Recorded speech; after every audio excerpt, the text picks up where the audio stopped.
Oke, selamat datang di channel aplikasi LSP. Masih bersama kami tim develop dari Sistem Informasi Lembaga Sertifikasi Profesi.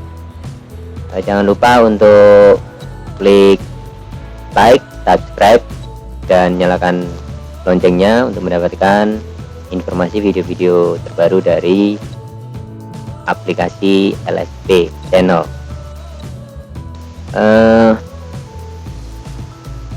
Anda bisa mendapatkan update terbaru dari proses development atau research and development dari sistem informasi LSP di website aplikasi lsp.web.id. Di sini versi terbarunya saat video ini dibuat itu adalah versi 1.0.6.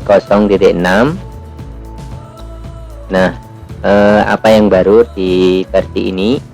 Jadi versi ini sudah tersedia form dengan format buku kerja BNSP tahun 2020 atau yang saat ini digunakan. Kemudian ada beberapa yang akan di-develop ya nantinya untuk tambahan fitur di versi berikutnya. Itu akan di-develop form IA03 atau pertanyaan untuk mendukung observasi, FR IA07 untuk pertanyaan lisan, kemudian fitur persuratan, fitur laporan keuangan, dan sistem payment gateway host to host di versi berikutnya. Nah, pada versi ini terdapat fitur-fitur selain fitur-fitur yang sudah tersedia.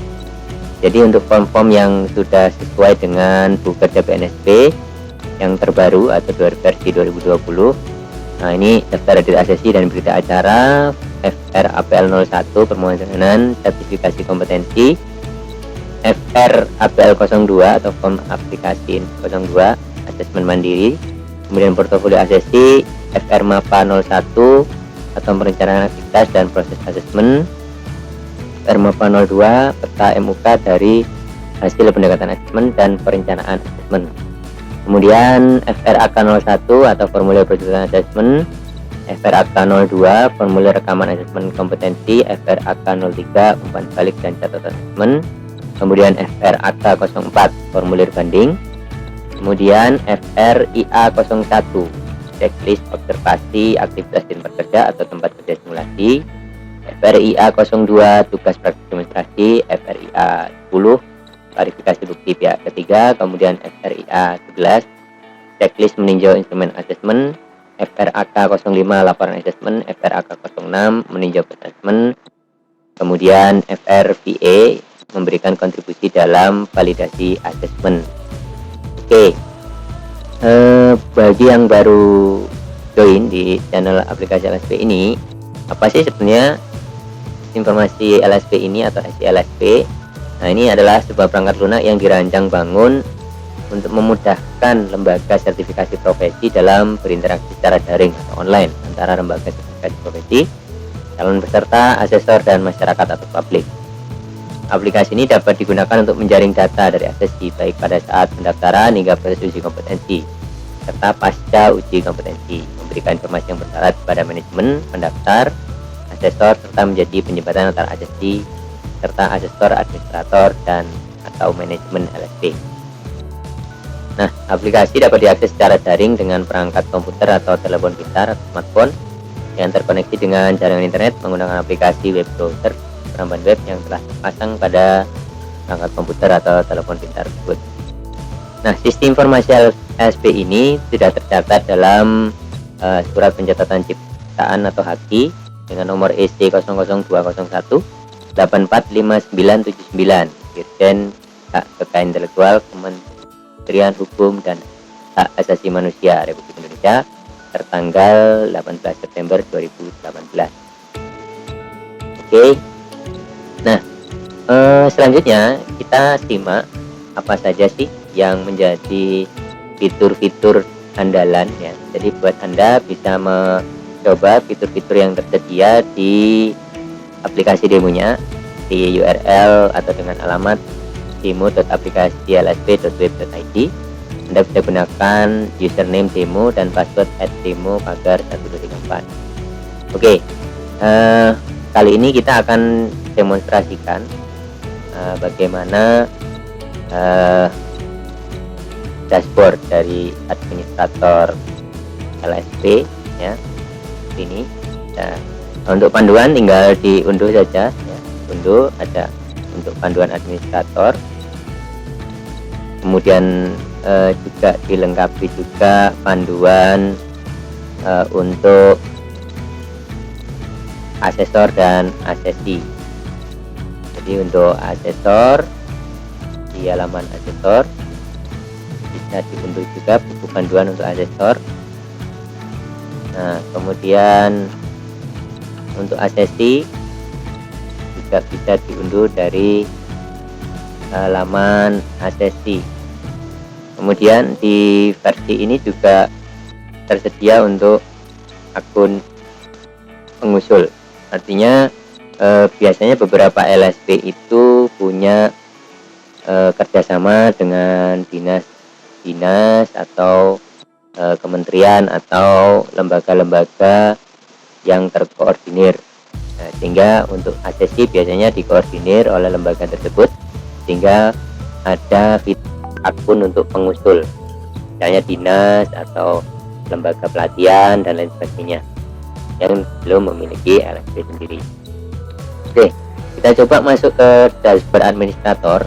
Di dashboard administrator ini diakses dengan /admin di belakang domain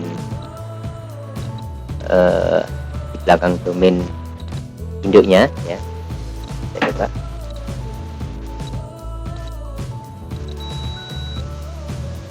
Nah, kita akan jelaskan konten atau dashboardnya ya. Di sini ada informasi tentang jumlah TUK atau tempat uji kompetensi, kemudian ada skema yang dimiliki LSP, kemudian asesor, jumlah asesor, kemudian jumlah asesi atau calon asesi, kemudian berapa jumlah uji kompetensi yang telah dilaksanakan. Ini artinya jadwal ya, atau event uji kompetensinya. Kemudian ada jadwal itu lebih mirip sebagai kalau sebagai kelas ya, sebagai kelas, anggap saja sebagai kelas, identik dengan kelas. Jadi nanti di situ ada asesor, ada 10 asesi ya, atau jumlah yang ditetapkan oleh LSP. Jadi satu slot, misalnya satu kelas untuk uji ya. Kalau di perguruan tinggi itu ibarat kata seperti kelas perkuliahan ya. Atau kalau di sekolah MK itu seperti kelas mata pelajaran. Jadi satu mata pelajaran ada pesertanya adalah berapa orang gitu. Nah, jadi seperti itu. Untuk data-data ini itu LSP harus melakukan, ada data yang didapatkan dari proses ya, dari mulai proses pendaftaran, ada data yang harus di-entry oleh LSP. Nah, untuk data yang di-entry itu misalnya data asesor, kemudian ada data skema, kemudian ada data TUK. Waktu ini dilakukan entry dahulu pada saat instalasi aplikasi. Setelah instalasi, maksud kami setelah instalasi baru nanti ada setup atau inisialisasi data. Jadi entry data. Kemudian untuk data asesi ini ada dua cara. Satu bisa secara natural melalui formulir pendaftaran, atau bisa dilakukan impor data dari file Excel untuk diimpor ke sistem.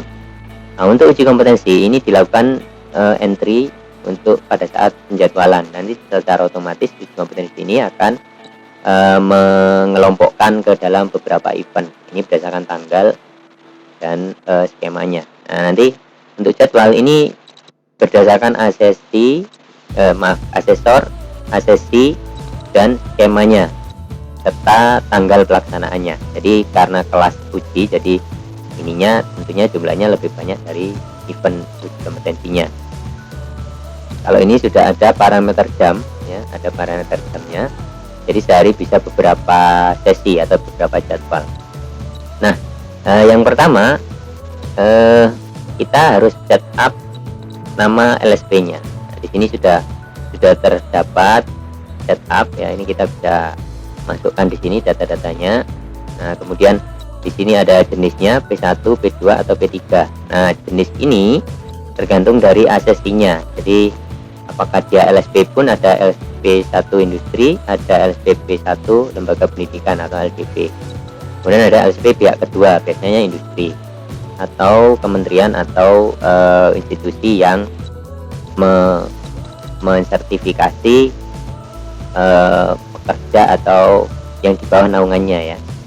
Nah, kalau P3 itu umum, jadi bisa diikuti oleh siapapun. Nah, biasanya spesifik ya, misalkan kayak LSP batik, LSP furniture atau mungkin yang lainnya, atau LSP akuntansi dan lain sebagainya. Nah, data-data bisa di entry kemudian ditambahkan. Nah, sebenarnya aplikasi ini juga mendukung multi LSP sehingga bisa terdapat 2, cuman disarankan memang untuk digunakan hanya satu LSP untuk satu aplikasi. Nah, mungkin ke depan pengembangannya akan diarahkan ke multi LSP. Nah, untuk mengubah data tinggal gunakan yang di sini. Nah, data yang wajib diisi itu adalah nama, alamat email, kemudian data-data lainnya seperti telepon, fax, nomor WhatsApp, alamat dan sebagainya. Kemudian nomor lisensi dan masa berlaku lisensi. Nah, kemudian websitenya ini nanti akan digunakan untuk sistem secara keseluruhan. Jadi URL dari websitenya LSP, sistem informasi LSP-nya. Nah, kemudian untuk lokasi LSP-nya bisa ditambahkan dengan embed Google Maps. Jadi nanti tinggal diambil dari Google Maps, kemudian di copy, copy paste ke sini, kemudian disimpan perbarui data. Nah, itu untuk data dasar untuk lembaga sertifikasi profesinya. Nah, kemudian LSP itu memiliki standar kompetensi yang dirujuk atau SKKNI atau standar kompetensi khusus atau standar internasional. Nah, nanti tinggal ditambahkan saja. Jadi di sini ada ini yang sudah ditambahkan di sini. Nah, ini untuk dokumen SKKNI-nya. Ini tidak diunggah. Jadi dokumen nanti kita tinggal pilih ya. Tinggal pilih standarnya pakai SKKNI, SKK atau standar internasional. Nomor standarnya berapa, judulnya apa, legalitasnya, sektornya, subsektor, hingga penerbitnya atau kementerian mana. Kemudian dokumen SKKNI atau standarnya bisa diunggah di sini, kemudian tinggal ditambahkan. Nah, ini fitur terbaru dari versi 1.0.6. Nah, kemudian di sini kemudian entry berikutnya adalah entry skema. Setelah standar kompetensi diinputkan, kemudian dimasukkan skema. Nah, skema, nanti tinggal kedalaman bukti yang akan diperoleh. Nah, ini ada 2, ada elemen kompetensi, ada KUK, dari unjuk kerja.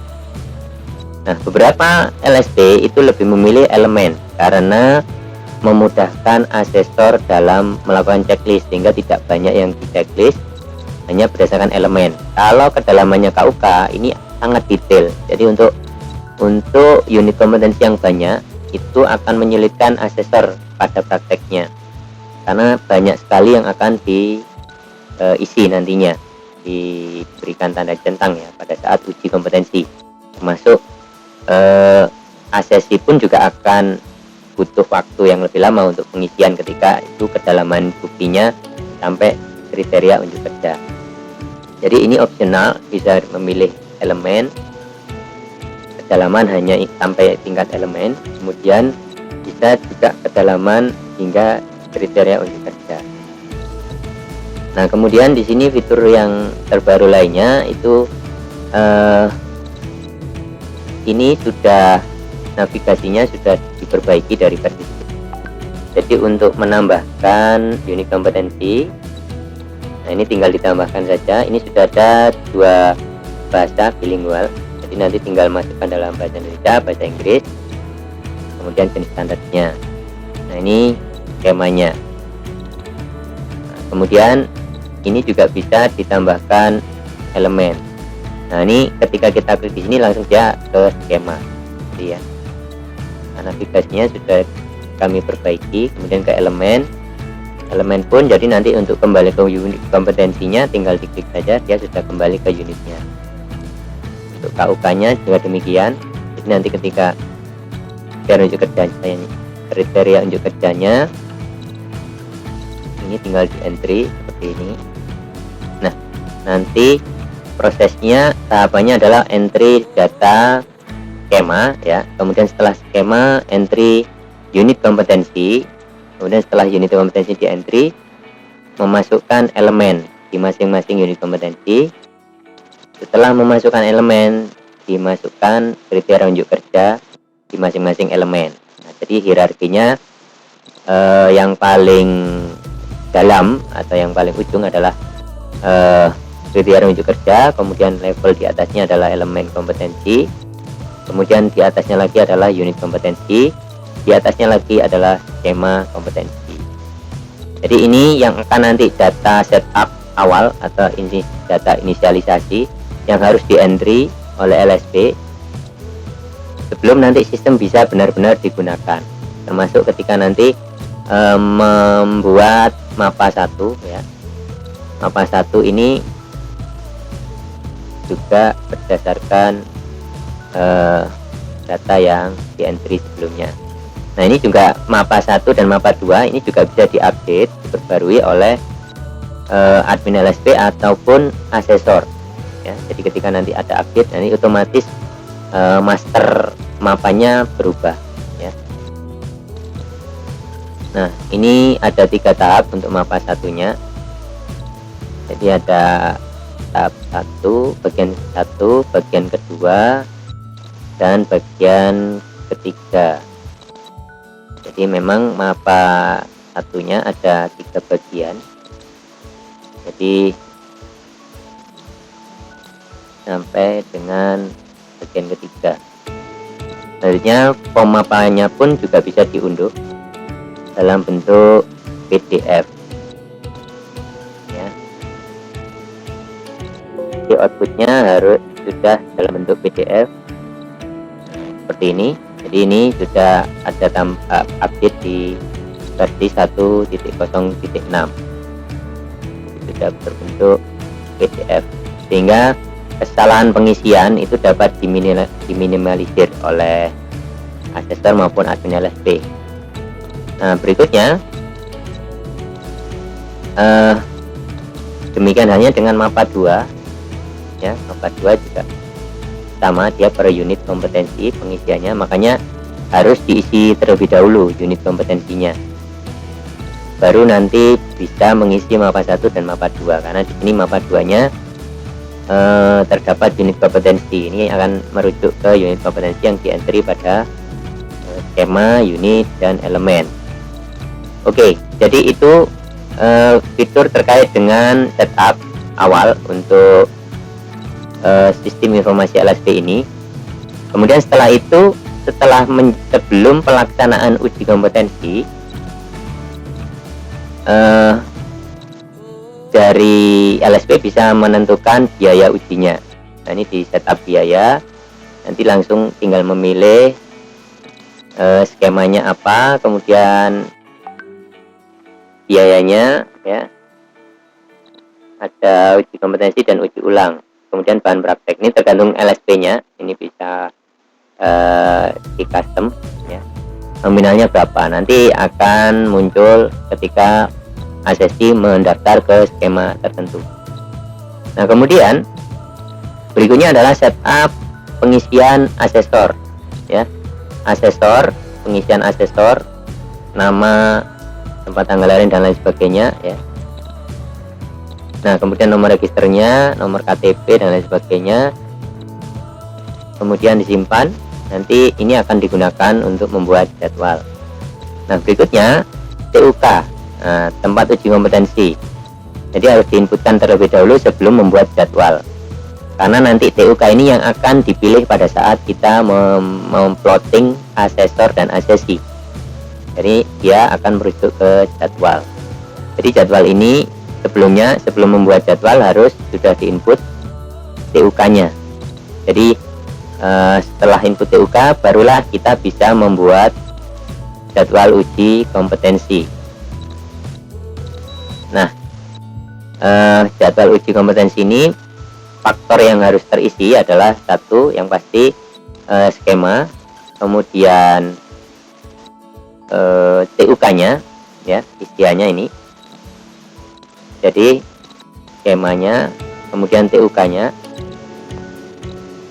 nomor surat tugas, sumber anggarannya, APBN, Mandiri atau DPKN dan sebagainya. Instansi pemberi anggaran. Nah, ini data ini dibutuhkan ketika nanti kita ekspor Excel untuk kita imporkan ke sistem BNSP-nya. Jadi harus diisi dengan lengkap. Nah, ini tanggal pelaksanaan, tanggal awal dan tanggal akhir. Jika dilakukan sehari berarti tanggalnya dibuat sama dan tidak boleh mundur. Jamnya tinggal dipilih saja. Intervalnya memang 30 menit ya, 7, 7.30 dan seterusnya. Kuota pesertanya itu sebagian besar LSP itu maksimal biasanya 10 orang ya. Karena asumsinya kapasitas asesor itu mengasesi itu 10 orang kemampuannya rata-rata. Walaupun ada yang lebih ya. Nah, kemudian setelah jadwal di input, maka ini akan ada data. Nah, data ini dari mana? Data ini dari asesi yang mendaftar, kemudian kita lakukan persetujuan. Jadi ketika ada asesi baru yang mendaftar ke skema di laman calon asesi baru, maka nanti akan ada proses verifikasi. Nah, nanti verifikasi ini bisa dilakukan oleh admin LSP. Jadi admin LSP, nah seperti ini ya. Nah, ini yang sudah mendaftar. Nah, jadi asesi boleh mendaftar lebih dari satu skema. Nah, ini verifikasinya seperti ini ya. Nah, ini kebetulan sudah disetujui, ini juga disetujui. Nah, tinggal ketika ada akan ada perubahan jadwal, tinggal ini ya. Karena tidak ada jadwal yang diinput di tanggal kemudian atau tanggal berikutnya, maka tidak bisa dipilih. Jadi untuk jadwal dengan catatan ya, perlu dipahami bahwa hanya jadwal yang akan datang yang bisa dipilih. Jadi dia tidak bisa pilih jadwal mundur ya, tanggalnya mundur maksud saya. Oke, jadi itu proses verifikasi dan sebagainya. Nah, kemudian ini juga ada fitur terbaru dari versi 1.0.6. Sekarang sudah ada shortcut atau pintasan untuk WhatsApp. Jadi nanti admin LSP cukup login ke WhatsApp web, kemudian klik tombol ini, maka otomatis akan mengirim pesan WhatsApp. Nah, seperti ini. Nah, nanti yang akan langsung terkirim ke si asesinya. Oke. Nah, ini contoh. Nah, jadi itu fitur-fitur terbaru dari versi 1.0.6. Dan di sini juga ada pengaturan untuk SMTP ya, Simple Mail Transfer Protocol, yang akan berfungsi mengirim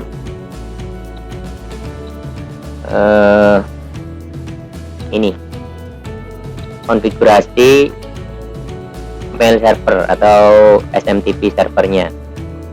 Nah, ini kebetulan yang di sini menggunakan Gmail. Jadi hanya saja ketika menggunakan Gmail nanti Anda perlu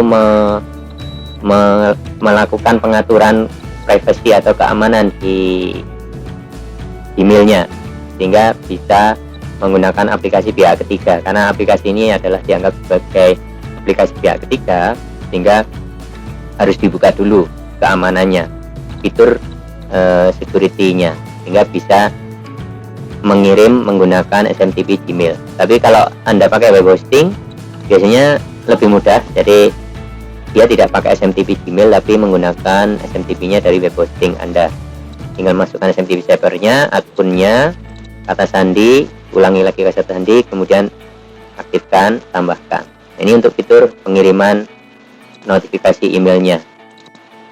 Notifikasi email ini untuk memberikan pemberitahuan atau notifikasi kepada asesi maupun asesor, baik itu ketika dokumen diverifikasi, disetujui atau ditolak, maupun nanti asesor ketika dilakukan penjadwalan atau perubahan jadwal.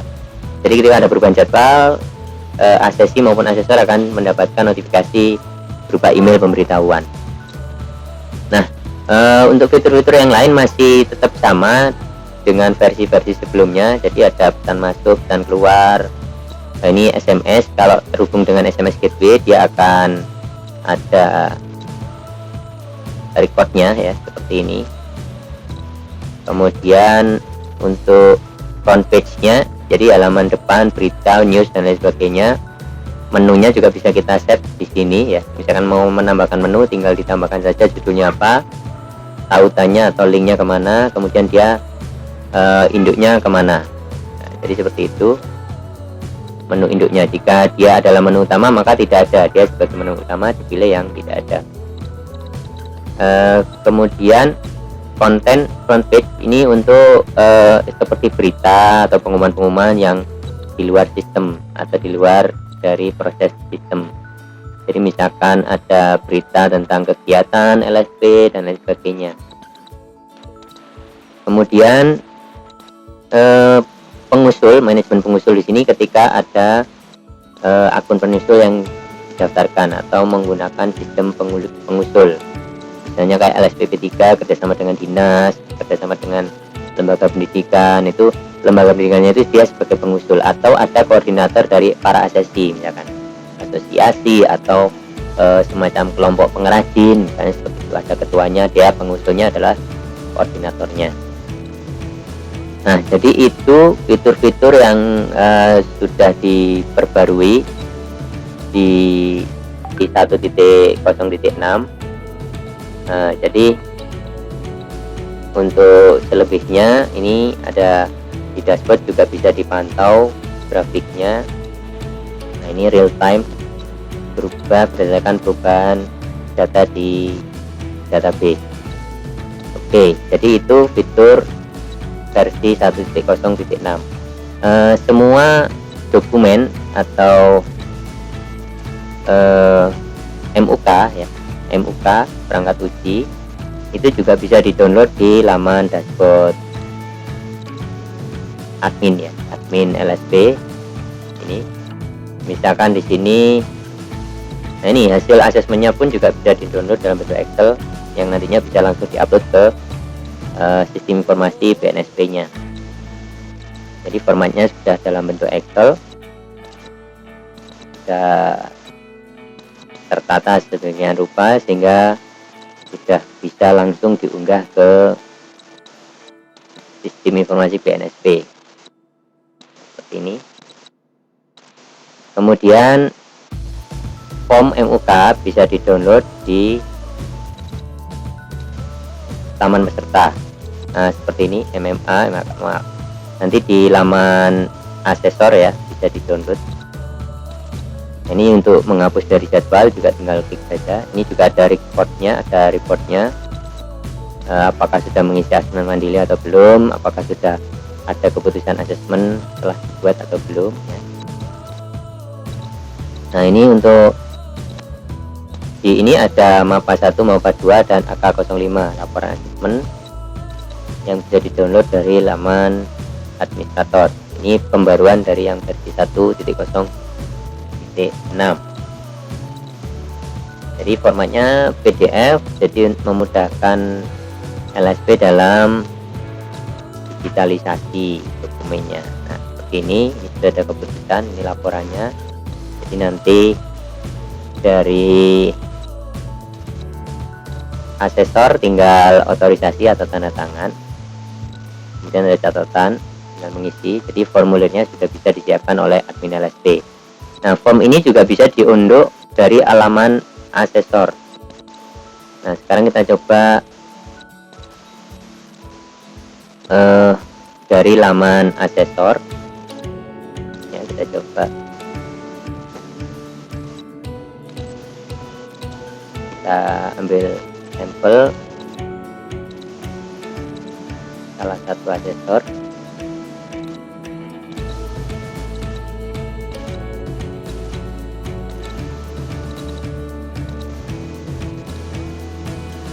Dari laman asesor.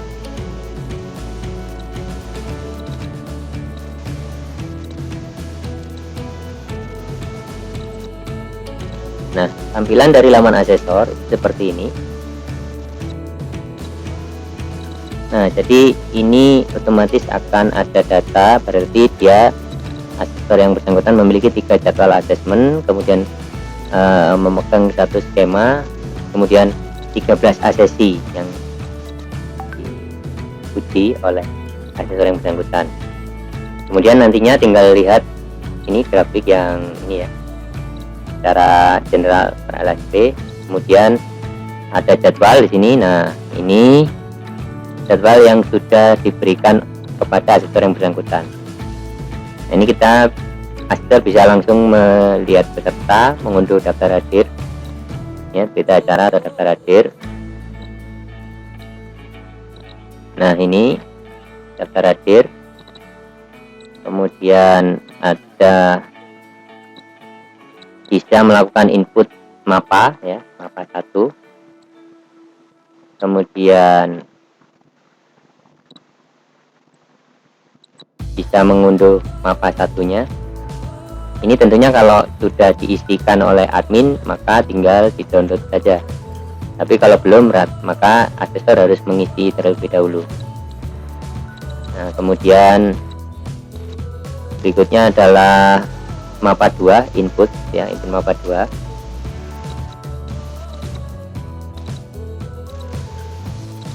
Selanjutnya kemudian mengunduh mapa 2.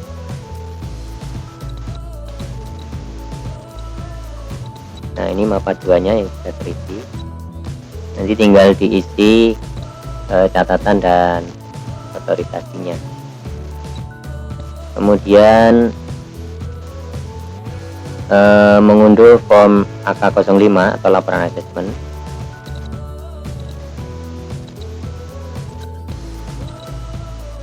Jadi nanti data laporan setelah asesor melaksanakan bisa langsung diunduh ketika sudah melakukan entry.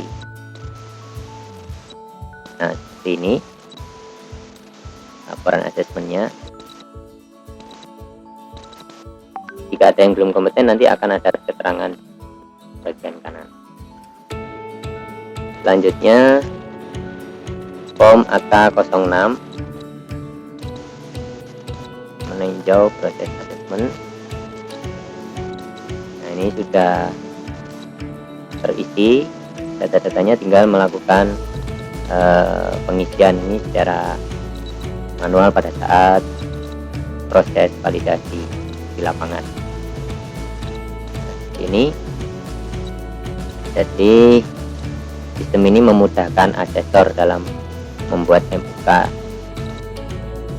Kemudian untuk form-form per asesinya bisa dilihat di pilihan lihat peserta. Nah, di sini ada formulir dari mulai checklist, MAK 01, APL 01, portofolio, kemudian input formulir APL 02 ya. Ini untuk melakukan verifikasi APL 02 nya langsung menggunakan aplikasi seperti ini. Catatan tinggal diisi, kemudian disimpan. Setelah disimpan maka bisa diunduh hasilnya dalam bentuk PDF. Nah, ini bisa dilakukan secara langsung menggunakan smartphone asesor pada saat melaksanakan uji kompetensi.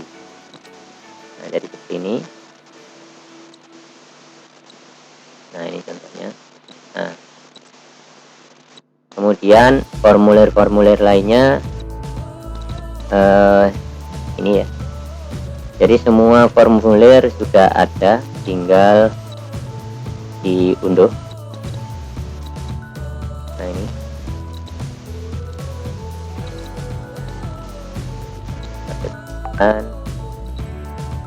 kemudian formulir rekaman. Nah di ini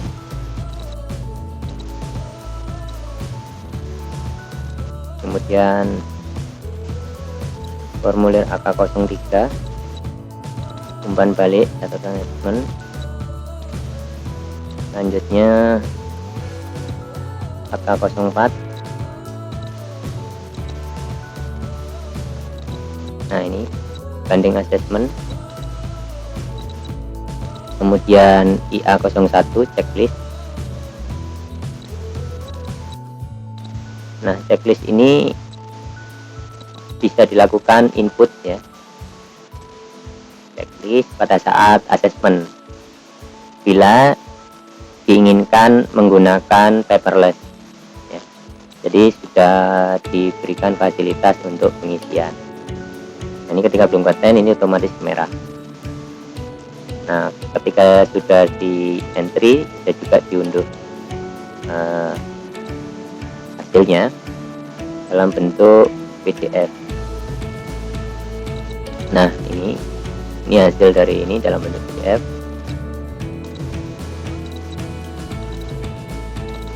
Oke.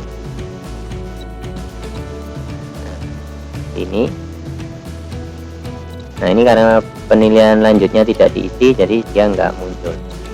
Harusnya ketika diisi dia akan muncul, ketika BK dia akan muncul penilaian lanjutnya. Nah ini karena BK tapi di sini tidak diisi. Nah, ini selanjutnya formulir berikutnya adalah tugas praktek demonstrasi. Nanti tinggal di download kemudian diberikan ke I. Nanti tinggal pilih saja unit mana yang diminta untuk mendemonstrasikan. Nah ini nanti tinggal mengisikan isinya, kasih waktu berapa menit. Jadi sudah karena di sini sudah tertera nama sesinya, jadi sehingga tinggal mengisi namanya, maaf durasinya. Kemudian FRAIA 10 klarifikasi bukti pihak ketiga formulirnya nanti bisa juga diunduh oleh asesor untuk dimintakan klarifikasi ke pihak ketiga.